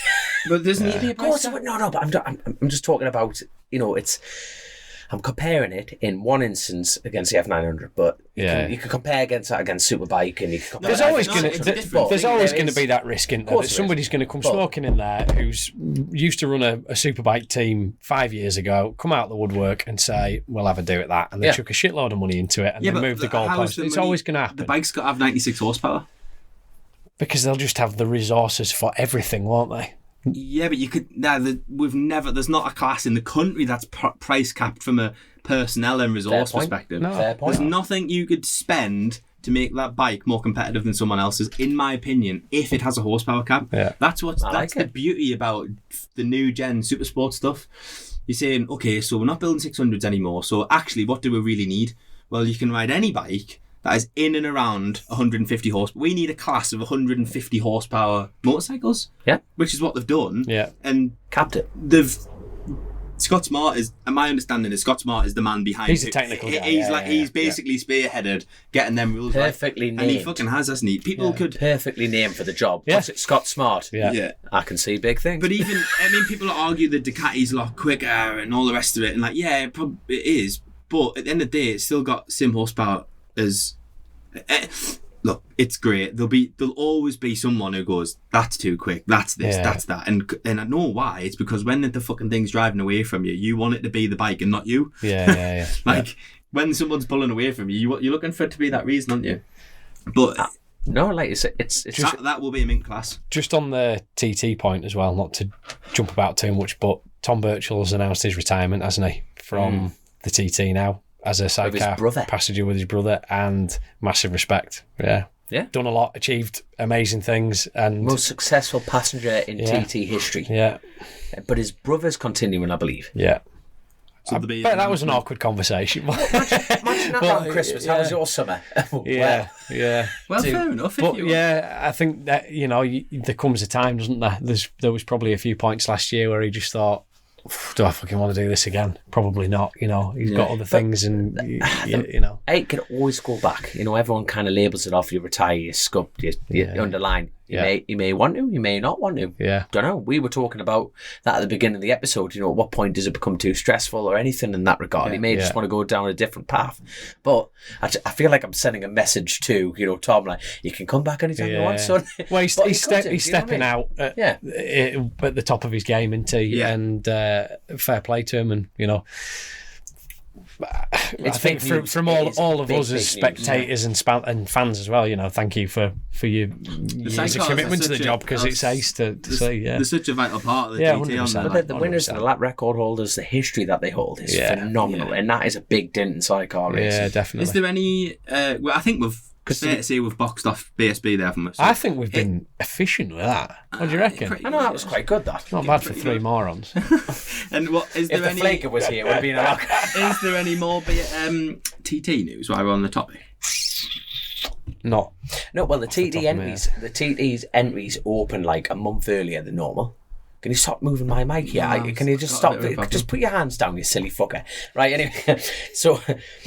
The TT entries shut at the end of January, which is dead early. So they're just moving the goalpost like all the time. And you think, as far as an event, it's definitely an event that they don't sit on their hands. Far from it. But they've got the classic TT. Do you mean moving the goalpost in like to improve in a positive manner? Sorry. They're constantly on the ball. For an event that's 2 weeks out of the year.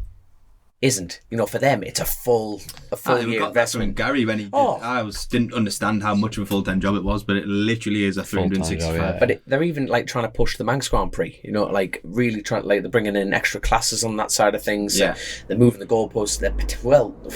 Because they brought in the S-Rads. And classic racing, even the goalposts have to move within that. They might even bring in the R1. They've got to do, haven't they? They've got to move the age limit. Needs to move with the times, doesn't it? Of course it does. So, which is exciting when you think people can pull out. What is the age limit? Oh shit, 92. What? No, 90, 93. for superbike, classic superbikes, but then you got like the pre-70s stuff. But then they're bringing back the 350 race. Are they? The junior race, which is the proper classic bikes. Well, it's so you got the senior, the 500s with like John on the pattern, and then you got the Yamahas and the Manx. Like, so you got Manx and the Dean one on, and did you win a 350 or a 250 race? 350. 350 race. But the mad thing, no. But as far as that race is concerned, now I'm talking about the world I grew up in at the Manx Grand Prix. Everyone who goes racing over there takes two bikes, a 500 and a 350. When they go CRMC racing, they go to any club racing in Northern Ireland, in England, everywhere, Scotland, you name it, they take two bikes. Yeah. Now, the biggest finish and the closest finish is on 350s. Why? Why? Because the bikes are reliable. Yeah. You know what I mean? So I think there's only, on Honda K4s, there's only 5 of us who have only done over 104 mile an hour on a bike that's 41 brake horsepower. That's, mate, it's just, Mad, isn't it? I think it's me. Couldn't pull a wet noodle out of a cat's ass, could it, that? Hey? I like that one. I saw that one the other day. I thought Someone from the RSPC is going to be on the front. How did you measure that? No, but like 40, 50 brake horsepower on like 120 tyres. You know what I mean? The bicycle tyres, for God's sake. Right. On like Avon's a stop. There's another tyre manufacturer that's gone. That's another thing about the TD. Are Dunlop going to come back in a serious fashion? We don't know. Metzler have been the official tyre supplier. Finish the classic stuff before we talk about tyres. No, but we're talking about Avon. But then, you see, Avon have made that classic. Avon have developed sidecars. Now, bearing in mind, last TD, they actually had, Manx Grand Prix this year, they had special demo tests for the sidecars on these American version tyres. Right. So lap records are going to change. So what's happening? Because I'm going to be riding some classic bikes this year, and you were telling us about these tyre things. My head rolled off when you said about it. So the tyre of choice for it's a 500 that I'll be the Lansdowne series. It's not done and dusted yet, but I'm going to be doing some of the Lansdowne series, if not all of it. And they run on Avons. The Continental mark have come in the radial. So like the Avon's more of like a box section square tyre. So when you actually fold onto the side of the tyre, so when you go for a lean angle, there's actually a bit of a ridge in the tyre. You know, it goes from like positive, and it like steps off. But the grip is phenomenal. I mean, with a set of Avons, so they're the good tyres that people want to run. Yeah, because they've been developed. It's like we were talking about, like if they're developing a tyre for a sport, what's happening to them? Avon has ceased manufacturing. Across the board. Avon has stopped. The sidecars, everything. Right, Avon, British company, understand. Gone down the share. Oh, what, for financial reasons, or just retirement, or whatever. But Stephen Smith, who's a hell of a lad, we actually need to have a proper chat with him on that side of things. But I think it is down the money. But Avon, they had Daniel Cooper testing at the TT and Super Twins. They've always dipped in and out, but they've held TT lap records. Well, they were the sidecar tyre, the only option. You were just getting laughed at. You were begging for hospital if you didn't go out on a set of Avons. What are the classic bikes going to be moving to? You were telling us. They've got the Continentals. Contis, that was it. So the Continentals are starting to step up. I did get told all this information. But do you know what? There's no use letting your head roll off because everyone's in the same boat, aren't they? They're all going to have to do the same thing. Oh no, I didn't mean roll off as in. I just was like, I haven't got a clue what you're talking about, sort of thing. Yeah. But no, it'll be good. I'm excited. Not listening to you tell us that the tyres square, that has put us off. So. I've done about classic bikes. And the Avons are phenomenal. Yeah. Like bearing in mind, like Croft, for example. Yeah. That's the best thing about classic racing. You get one set of tyres, that's it for the year. Wet, dry, no tyre warmers, no wets. Nothing. No tyre warmers. You go on. I shit you not. Turn one, Croft off the start line in the pissing rain. I'm on my knee. Yeah. So they're good bike. Mate, just go. What are you on the topic of classic stuff then? Before we move on, are you going to be doing the? It's not called the classic. What's it called now? Sorry. The Manx Grand Prix. Yeah, so the Manx were before the classic was only for a few years. Right, it's a bit of it. Like, so it's part of the Manx Grand Prix. Event. So the Manx Grand Prix's got over 100 years history. It was a centenary last year. So it's a hell of an event. But as far as next year is concerned, the Davies Motorsport team, so I got a phone call from John saying they've called it a day. Have they? Called it a day. Wow. So they've another big outfit to that's it. To pull out the job. Yeah. So they've told me they've so John was on the phone. Thank you very much for everything that you've done. They've pulled the pin on that side of things. So Right. I am very much available for classic. You know, we've had some great Like memories, that's and I really appreciate appreciate. Manx as well. No, but like That's three of us. no, but as far as John and the day was at, we've had some good memories. We've like set that records at every short circuit going, and I wish I'd had a thing. I'm having a moment here. Sorry, that fucking was so funny. I couldn't think of anything else to say. Do you know, like on X Factor, where they have the things come up on the bottom of the screen and they'd be like, Vote for. To vote for Joe, press this number and 01 at the end. you keep interrupting, I'm going to get your fucking number cancelled. Did you get your win with Davies? Was that? I gave them their first win, yeah. Yeah. So they've ran like William Dunlop, Lee Yeah, Johnson. yeah. It's like no, it's They've been around a while, haven't they? So- It's, Are they the lads that you were when I seen you this year at the TT, the pre-TT Yeah, race? yeah, yeah. So, That's like, right. Yeah, yeah, they're so- fucking mint-looking things. no. So we developed the Yamaha together and everything like that. So they. And what's the reason? He's like just He had just enough. said, Fair enough. so it's the rough year, the bike nearly killed Michael Rutter. So I tell you what, mate, when the Bob Henderson bike, the oil pipe popped off and high side me into the moon. Now, Lauren, who's sitting here, the mad thing is, I wasn't even in the hospital and they swapped the fairings on the Yamaha, right? And put Michael Rutter on the bike. really. But mate, when something's written in the stars, because it came up to the top of the bungalow and the engine's locked solid on Rutter, and he just missed a metal post by that.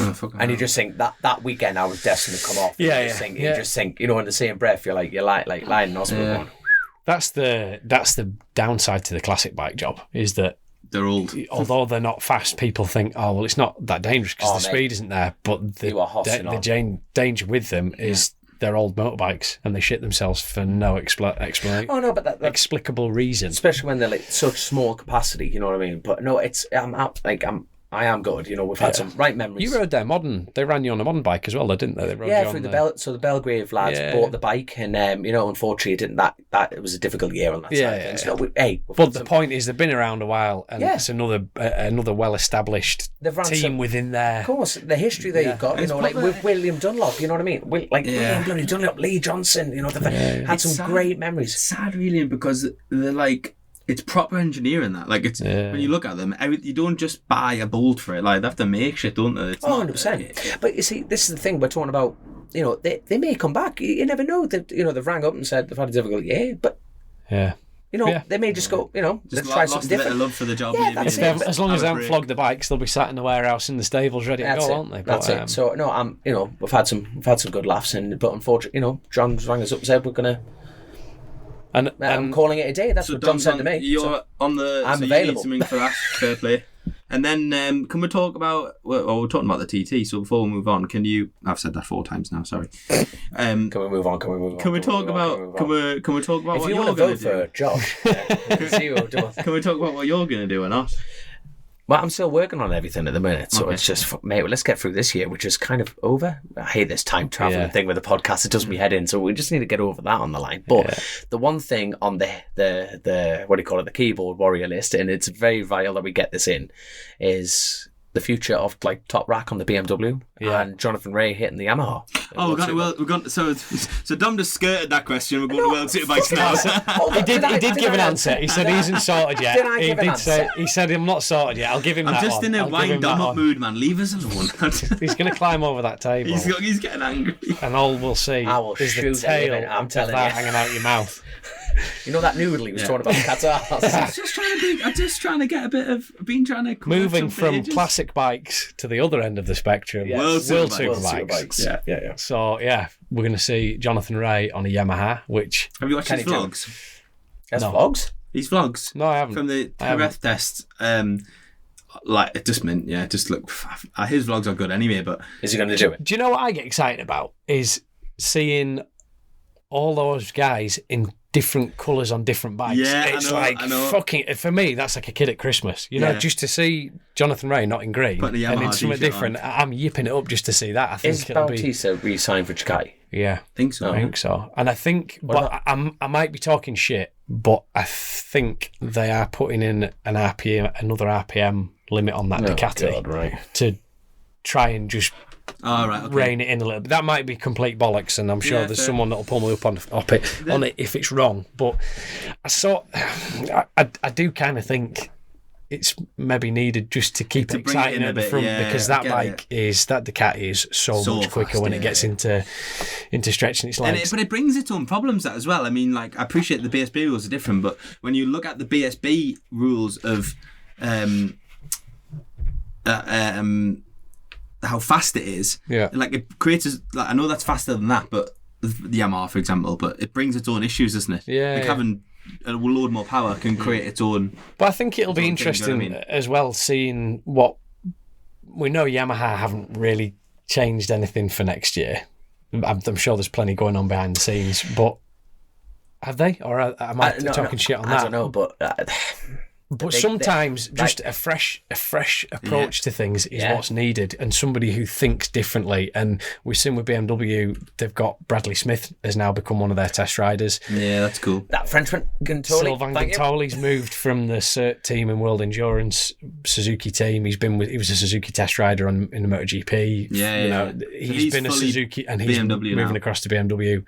I think that's been announced. Yes, don't worry about that. Don't worry about that. So with that, you've got to think that BMW are not stepping up. It's not the right word, but they're committed. They're bringing a completely new spin on it, and to have Bradley's knowledge of what he did with the Aprilia in MotoGP, as a test rider there, and then he's moving across into. And I've had the pleasure of working with Bradley in a test riding facility, and you watch the guy work, and he's from Grand Prix. So when we see him getting involved with that BMW gig, I think that's going to put between Toprak, Gintoli and Bradley. I think that's a very, very strong mix of people that I think we could see more from BMW. Can they beat the Ducati? I think they can. I hope so. Now hold on. Now bear in mind we've got a curveball here. The other Lowe's lad. I was going to move on. Yeah. Oh shit! Sorry, I was just about Sam moving across from Moto2. Mark VDS sticking with him. That must be one hell of a nice feeling, that to be that comfortable with your team manager and your team that you go, guys, can we do that? I mean, do you know what? This Moto2 thing, I'm fucking over it now. But can I go racing with my brother in World Superbikes? Yeah, we'll go do that. And he puts a team under him for that. What bike do you want to do? Ducati seems to be doing all right. Yeah, well, I think that's brilliant. I've seen the videos of him. It looked very good on. Yeah. I know it was early days testing and stuff, but the Johnny Ray, like, I'm excited to see him do that. I think there's some good doers in World Superbike again this year.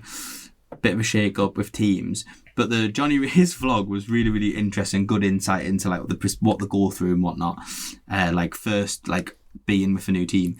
But he put an onboard video, like an in-camera video, and he goes at the pit lane by turn 2. He's like at 100%. Really? That's class. Yeah. It was mint. You should, if you haven't watched it, watch it. It's so good. And I think it's fascinating for them boys as well that each of those bikes, you guys know this from riding. Each bike requires a specific discipline because of the strength of the bike, doesn't it? Yes. I keep banging my head on this fucking tin. And the sponsors joke. You apologise. You apologise. Sorry. Sorry, Alan. Without you, I'm nothing. Sorry. I've got a concussion now. And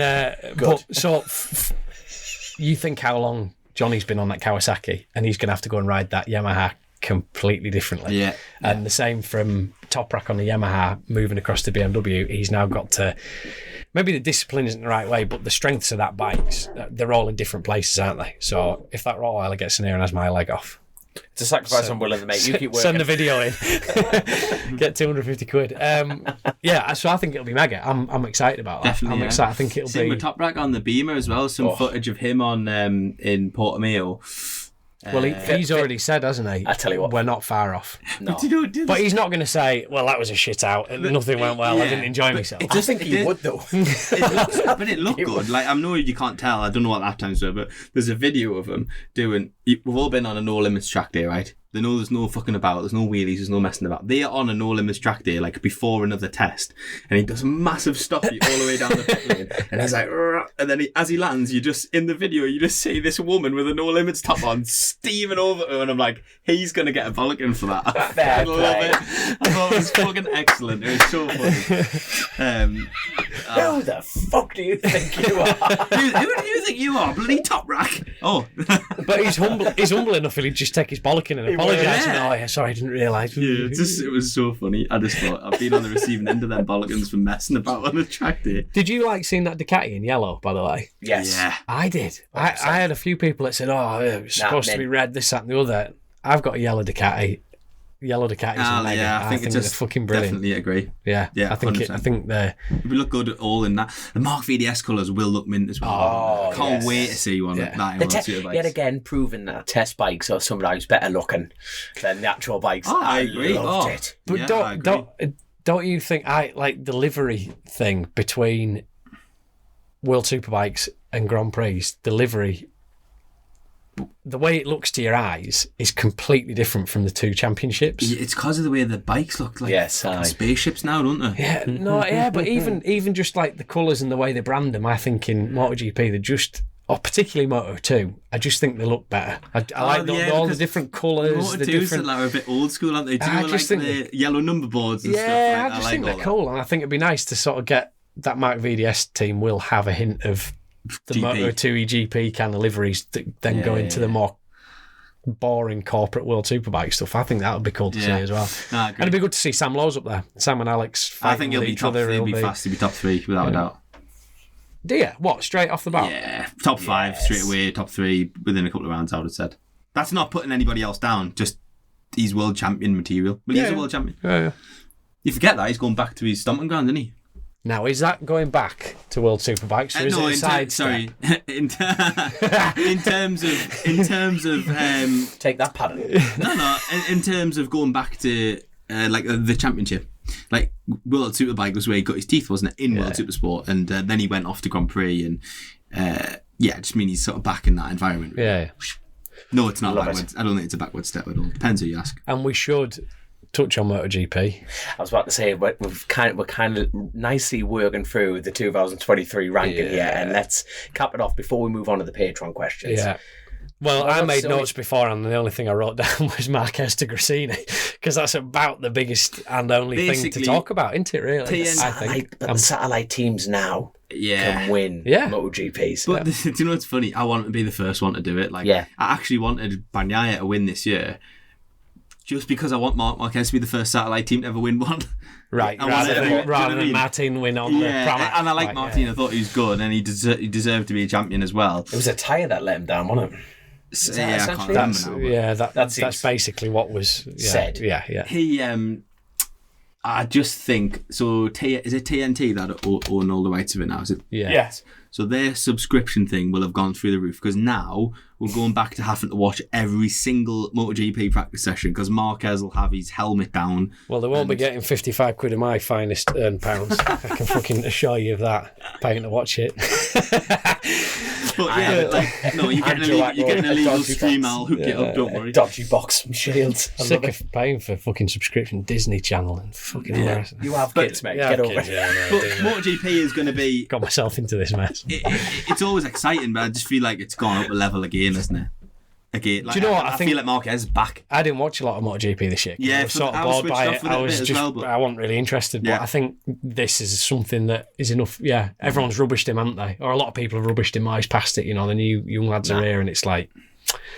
I don't think what it does highlight though is like in so many of the other classes, like where he dominated and he would come from the back of the grid and stuff. Like what I think it really shows in MotoGP now is how important the bikes are. Yes. Yeah. Yeah. Because like he's such a talent and he can't ride round a shit bike. Yeah. You see, like look at Casey Stoner. He's even quoting go back to full whiskey throttle. You know what I mean? Get rid of electronics in MotoGP. Imagine that. They'd have to turn them down, wouldn't they? But I'm sure I tell you what, imagine doing that. You know what I mean? Casey's right. You know what I mean? Let it slide. Let it slide. Then to the moon.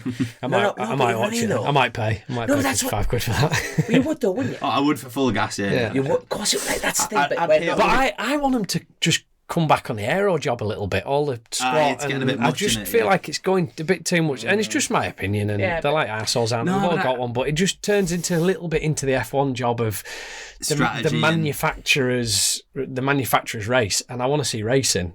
don't necessarily. The reason I'm not interested in F1 is because it's pretty much determined from the first pre-season test. Whoever has the fastest car is going to win. Turns out they've got the engineers that have made all the right decisions.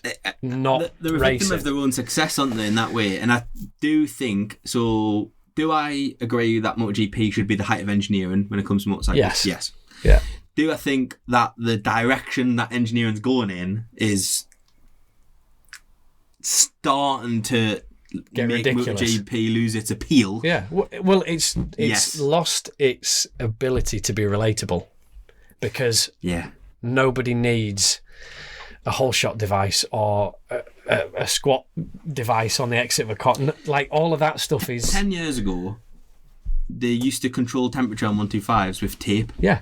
In MotoGP. We had a bit of duct tape. That was 10 years ago. That was on the inside of the fairing, so if it ran too hot, there was a bit of string attached to the duct tape and you pulled the strip off, didn't you? Yeah. And it made it cooler. And that's where we're at. That's right, and that was 10 years ago. In MotoGP, you'd have seen them ripping bits of tape off, right? Yeah. They don't necessarily do that anymore.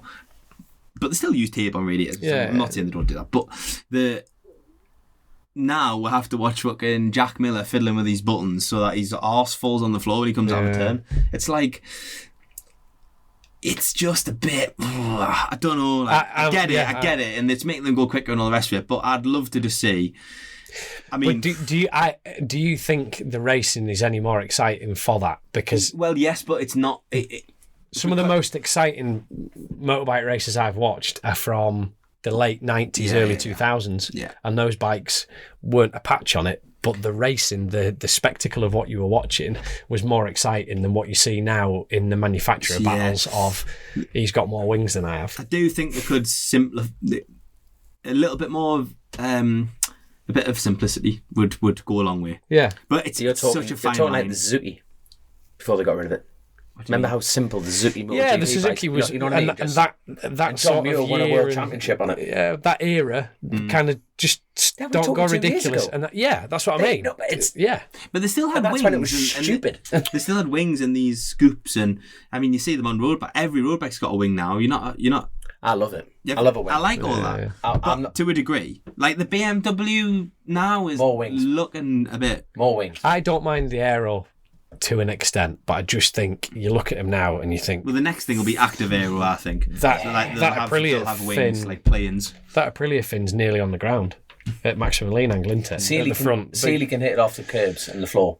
There's Yeah, photos of him at Kyrgyzstan test when he was first riding for Taston. yeah. With no need out, just bang, there goes a fairing. Yeah, that's because he's about 3 foot tall. that's I why. but even so, but no, but then you're talking about leverage on a bike. You know what I mean? It's like he has no leverage. No, He's a fling on a dog's ass on a motorcycle and he can turn it. You know what I mean? I just, I think I do miss the days. I tell you what, like You are the oldest, youngest man in the world. No, but I'm with him. I'm with you. Like if I could pick a year to live in forever, it'd be 2009. Wow. Last year, I've gone of like 250s at the height of their. Yeah. 1782, Pirates were rampant. Just like I just I follow. miss the 250 era. Yeah, just to follow MotoGP around when like. Even Grand Prix bikes, there was such thing as a wing then, was there? Like, I know there were 4-strokes and they were different, and I'm not just like, 4-strokes, but I just, the 2009 was like the one, like the M1 that Rossi rode then, it was like... Well, were they still the big engines? Were they still 900s? Were they 800s then? I think there were 800s in 2009, weren't there?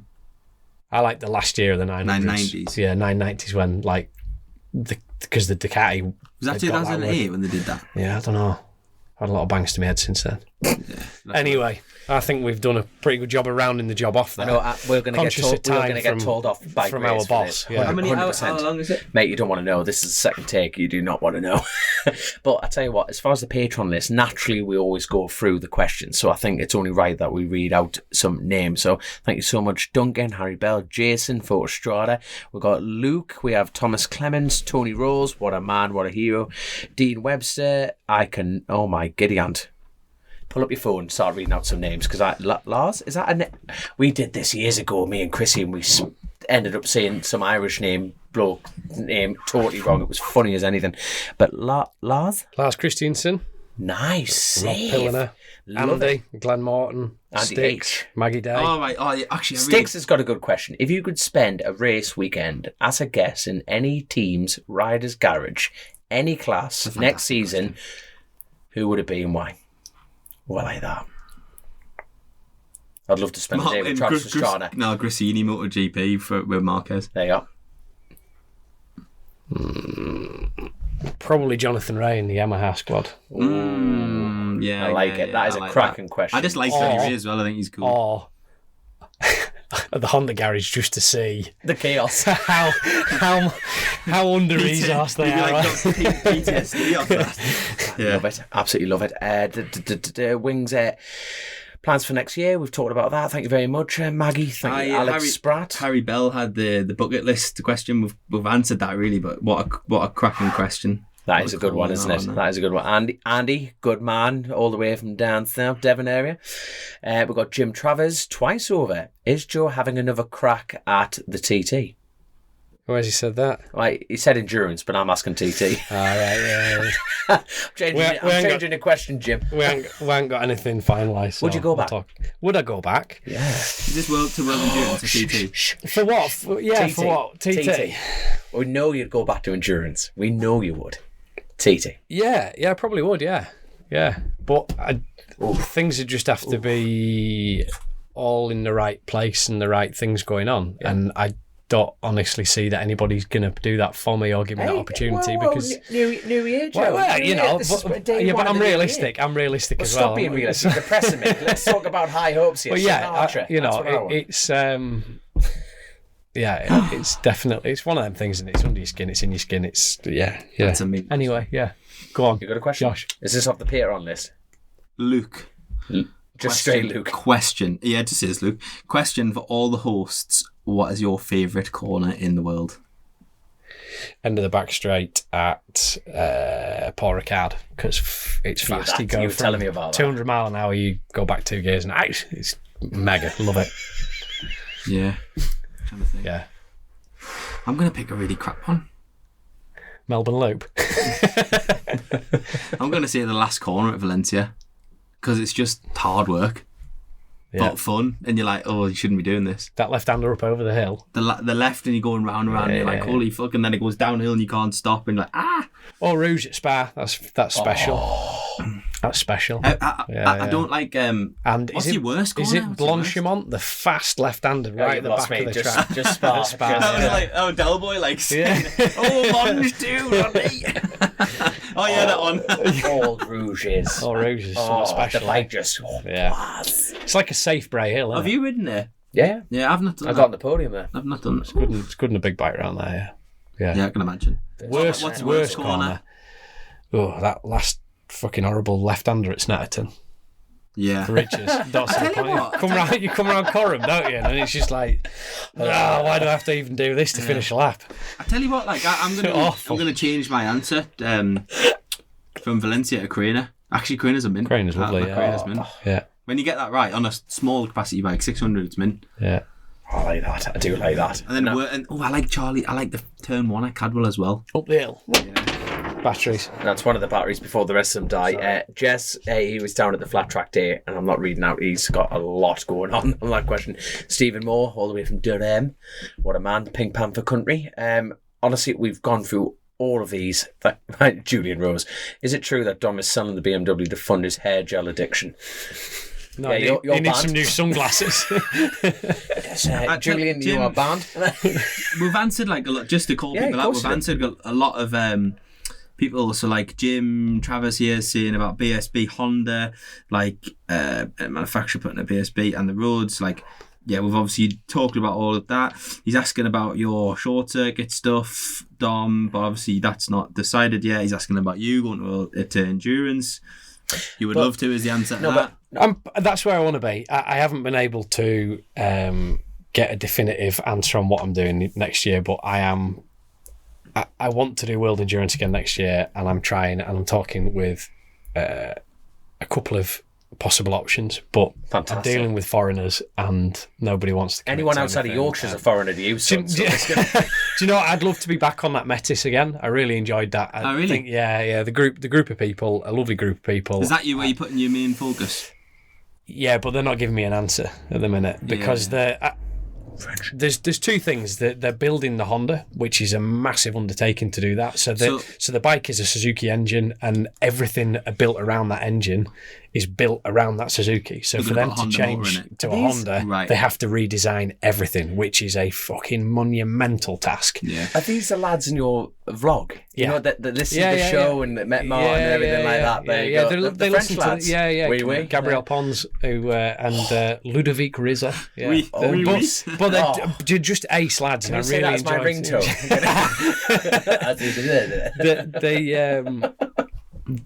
Do you know what? It was probably one of the most enjoyable environments that I've been in. I just loved it. I loved the lads. I was gutted that I couldn't do the race with them, because you do build like a bond with these people. You know, it's like, you know, I just love that side of it, working together. I just like the working together thing. It's ace, and doing it as a team. So, you know, and I don't think I disgrace myself. I think my times were good. I had no time on a bike. So if I can get my finger pulled out, I would like to have done the French Superbike round, the first round of the French Superbikes, which is a couple of weeks before Le Mans 24. Yeah. Oh, excellent. And then do the Le Mans 24 hour with them. But it's not happening at the minute. So to put a line under it, what do you need? More sponsors? Potentially, yeah. I mean, I don't think it would harm to be able to offer a little bit more. I mean, you know, like I've Shy Ben's getting out, son. But if you want to go to endurance, and there's people listening to this who are like fans of it and they want to help. Well, like the team don't have the budget to do Spa. Right. Wouldn't it be ace if I could say, guys, I've brought you a title sponsor that can pay to do Spa? Yeah, I would love to be able to do that, and if that guarantees me a seat in it, and that sways a decision. Let's be honest, a lot of teams and team and rider lineups are made not necessarily on credit of the rider, but on that's sport, mate. Exactly. That's sport. So you know, if there's somebody out there who's keen to be a part of the World Endurance thing, and that was something that would make a difference, then you know, I'm all ears, mate. But hey, look, we'll see what happens. You know, we're not at panic stations just yet. But I'd dearly love to be on the bike and have that as me. I can focus on that now. I can I tell you what, I feel like we could have a whole episode. We're not going to do this now. It's definitely a deep rabbit hole. We're not going to go down. No, sponsorship wise, you know what I mean? Because sponsors come and go. It's you know when you're talking about like the questionnaire, like what am I doing next year? It's like nothing's for free. Nothing's for free. You know what I mean? Everything that I'm going to be doing next year requires funding. You know what I mean? So I've got to put my part into it as well. And that's the thing. Like everyone's situation. Like when we lose sponsors, it's nothing. Nothing bad or anything like that. It's basically, you know, situations change in personal lives and everything like that. It's like, unfortunately, I can't help you this year, and sponsors come and go. Well, one of my sponsors that was with me for 5 or 6 years, he sold his company, so his means and ability to be able to sponsor me has gone now. That's you know, you look after him, don't you? You give him back everything you possibly can, you know, and but a lot of this, I've had this conversation with someone recently actually who's like coming up in the sport, and you're like, it's when you certainly in your earlier days as well. Say sponsorship, a lot of them don't get a lot out of it. Like, they do it for the love of and the passion of it, for the person, to be a part of the story, for the person or the sport or both or whatever. And then the typically the more serious it gets, the more serious the sponsorship gets, and so on and so forth. It's not new news but it is such a difficult thing. And but that's why I like that Metis project, because if you were an enthusiast and you wanted to be involved in something, why not that? There's no better project to be involved in, because everybody's there busting their bollocks for the same project with the same goal in mind, with the same drive and passion. So as a sponsor, if you had a big pot of money in your pocket and you thought, I'm only doing this to get the enjoyment back from it, for me the Metis project is the perfect thing to go and do, because it's out there a little bit, and you can, and they would welcome you being involved. That is the beauty of the likes of those projects, and actually racing in the UK, to be totally honest with you, is quite accessible for sponsors. 100%. So you can make it quite good for them in that sense, which is great. There's a couple of other quick ones that I think are good. There's just to mention Jason Photo Strada asked about the new sports bike championship. Cyril's mate. Sorry. Yeah, the new sports bike championship is going to be a full grid of potential winners, and he's referring to the bikes, which is really relevant. Like we've touched on this, I know, but the R7 cracking bike, the RS660, no denying, cracking bike. The Ninja 650 looks good, and it can have the Honda Hornet and stuff like that. There's like a load of potentially really good bikes.